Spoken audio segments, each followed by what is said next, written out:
প্রিয় দর্শক, মধ্যপ্রাচ্য পরিস্থিতি বেশ উত্তপ্ত।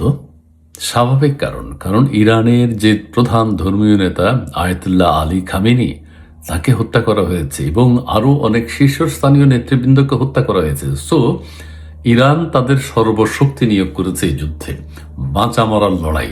এদিকে প্রতিপক্ষ হচ্ছে আমেরিকা, ইসরায়েল, ব্রিটেন এখন তাদের ঘাঁটি ব্যবহার করার অনুমতি দিয়েছে।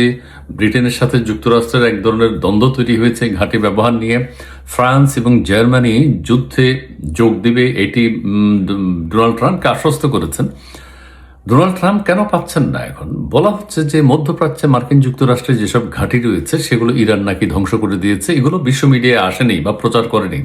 আত্মবিশ্বাসের জন্য মার্কিন যুক্তরাষ্ট্রের আত্মবিশ্বাস নষ্ট হয়ে যাবে, মার্কিন নাগরিকরা ভয় পেয়ে যাবে। এখন যেটা আলোচনার বিষয় যে ইরান দুটি ড্রোন দ্বারা রিয়াদে অবস্থিত মার্কিন দূতাবাসে আঘাত করেছে। এই ঘটনা সত্য।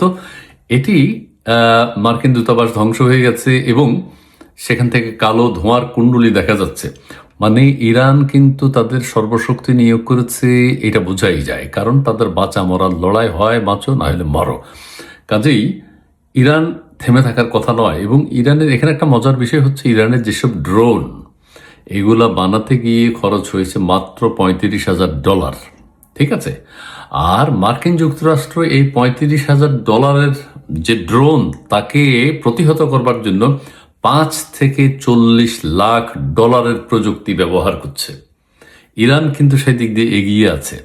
এখন সৌদি আরবের যে মার্কিন দূতাবাসে হামলা হয়েছে, এটা মার্কিন দূতাবাসের জন্য খুবই দুঃখের এবং অমর্যাদা হয়েছে।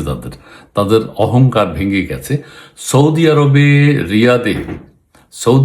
রিয়াদে অবস্থিত মার্কিন দূতাবাসে এবার হামলা হয়েছে। সৌদির প্রতিরক্ষা মন্ত্রণালয় এই তথ্য নিশ্চিত করেছে। 3 তারিখে হামলাটি হয়েছে। প্রাথমিক তথ্যের বরাত দিয়ে সৌদি আরবের প্রতিরক্ষা মন্ত্রণালয় জানিয়েছে রিয়াদে মার্কিন দূতাবাসে 2টি ড্রোন আঘাত হেনেছে। এতে বিশাল বিস্ফোরণ হয়েছে বলে আন্তর্জাতিক মিডিয়ার খবরে বলা হয়েছে। এটি আন্তর্জাতিক মিডিয়ার চেপে রাখতে পারে নাই, তবে সামাজিক যোগাযোগ মাধ্যম এক্সে সৌদি মন্ত্রণালয় বলছে হামলার কারণে দূতাবাসের সামান্য ক্ষতি হয়েছে। এগুলো হচ্ছে টেকনিক, এটা স্বীকার করা যাবে না। এবং ভবনে আগুন ধরেছে, এটা সৌদি আরব স্বীকার করেছে। ইরানে ইসরায়েল যুক্তরাষ্ট্রের যৌথ সামরিক হামলার প্রতিক্রিয়ায় ইরান পাল্টা হামলা চালানোর পর মধ্যপ্রাচ্যের এই বেশ কিছু দূতাবাসে হামলা করেছে। তার মানে সৌদি আরব হচ্ছে সর্বশেষ। এর আগে বেশ কিছু দূতাবাসে হামলা হয়েছে।